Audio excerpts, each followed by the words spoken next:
Hello students, আজকে তোমাদের জন্য ক্লাস 8-এর প্রশ্নবিচিত্র 2024-এর ম্যাথমেটিক্সের মডেল কোশ্চেন পেপার 4 আলোচনা করছি।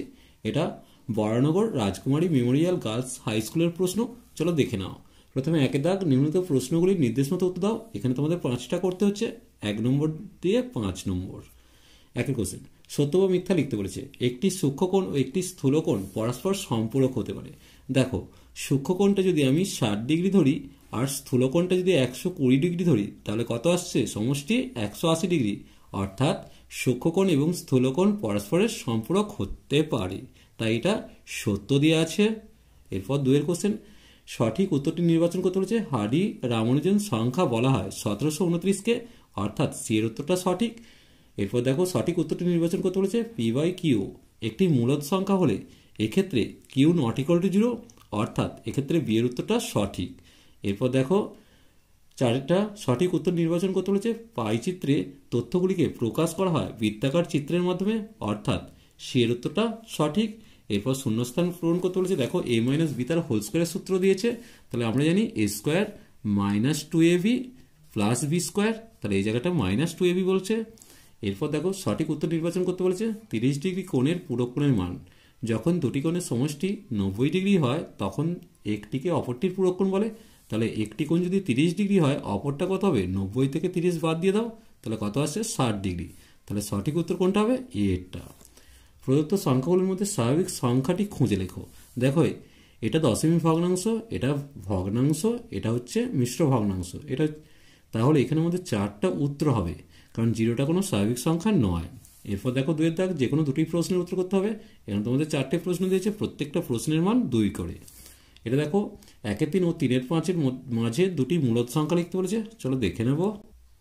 তাহলে 1-এর 5 ও 3-এর 1-এর 3 ও 3-এর 5, প্রথমে হরে কত আছে? 3 আছে, 5 আছে, তাহলে 3 5 15, দুটোকেই 15 করে দেবো। তাহলে এটাকে কত দিয়ে গুণ করবো? ওপর নিচে 5 দিয়ে গুণ করছি, তাহলে 5 একে 5, 3 5 15। আর এটা হচ্ছে 3 দিয়ে গুণ করলে 3 3-কে 9, 3 5 15। এখন দেখো, 5-এর 15 আর 9-এর 15, তো এর মাঝে দুটো মূলদ সংখ্যা লিখবো। তাহলে 5-এর পর কত আসবে? 6-এর 15, 7-এর 15, 8-এর 15। তাহলে দুটি মূলদ সংখ্যা হলো, একটা হচ্ছে 6-এর 15 আর একটা হচ্ছে 7-এর 15। তোমরা 8-এর 15 লিখতে পারো। এরপর দেখো, সরল করতে বলেছে এটা। দেখো, এক্ষেত্রে এ স্কোয়ার দিয়ে যদি গুণ করি, তাহলে প্রথমেরটা আসছে এ স্কোয়ার বি স্কোয়ার, তারপর A square C square, plus দিয়ে B square C square, minus A square B square আসছে, প্লাস দিয়ে A square C square, minus দিয়ে বি স্কোয়ার সি স্কোয়ার।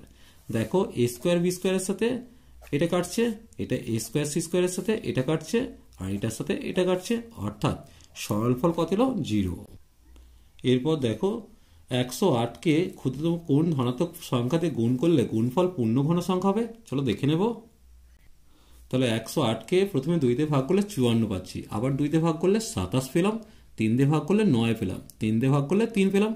তাহলে 108 সমান কত? 2 গুণিত 2 গুণিত 3 গুণিত 3 গুণিত 3, অর্থাৎ 2 স্কোয়ার গুণিত 3-এর কিউব পেলাম। দেখো, এটা পূর্ণঘন হতে গেলে একটা 2 দিয়ে গুণ করতে হবে, অতএব উত্তর হবে 2 দিয়ে গুণ করতে হবে। তাহলে এখানটা তোমরা লিখে নেবে 2 দিয়ে গুণ করতে হবে। এর পরের অঙ্কটা দেখো, চিত্রসহ সন্নিহিত কোণের সংজ্ঞা দিতে বলেছে।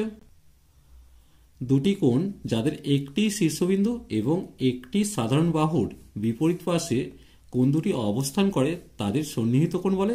দেখো, এখানে দুটো কোণ আছে, এওবি আর বিওসি, এদের একটাই শীর্ষবিন্দু ও, আর ওবি সাধারণ বাহুর বিপরীত পাশে দুটো কোণ আছে, তাই লিখতে পারি এওবি আর বিওসি হলো সন্নিহিত কোণ। এরপর দেখো, 3-এর দাগ, নিচের প্রশ্নগুলি উত্তর দিতে বলেছে। এখানেও তোমাদের দুটো প্রশ্নের উত্তর করতে হবে, টোটাল 4টে প্রশ্ন আছে।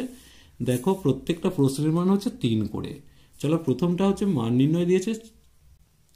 দেখো, এখানে x প্লাস 1/x এর মান 5 দিয়েছে। এখন জানো, এটা a কিউব প্লাস বি কিউবের সূত্র করব, তাহলে লিখবো a প্লাস বি তার হোল কিউব মাইনাস 3 ইন্টু এ ইন্টু বি, আর এখানে a প্লাস বি লিখলাম। এখন দেখো, 5টা বসাচ্ছি, তাহলে 5-এর কিউব মাইনাস এক্স এক্স কেটে গেল, 3 ইন্টু এর মানটা 5 হচ্ছে, 5 বসালাম, সমান দিয়ে 5 5-এ 25, 5 25-এ 125, মাইনাস 3 5-এ 15, অর্থাৎ 125 থেকে 15 বাদ দিলে 110, তাহলে নির্ণেয় মান হচ্ছে 110। এরপর দেখো একটা ভাগ করতে বলেছে, চলো দেখে নেব। দেখো এখানে পি স্কোয়ার কিউ স্কোয়ার আর স্কোয়ার, এখানে পি স্কোয়ার কিউ স্কোয়ার আর 5 আছে, তার মানে এখানে কি করতে হবে, আর কিউব দিয়ে গুণ করছি, তাহলে কত আসছে, এটা আর কিউব দিয়ে গুণ করেছি, তাহলে আসছে পি স্কোয়ার কিউ স্কোয়ার আর 5।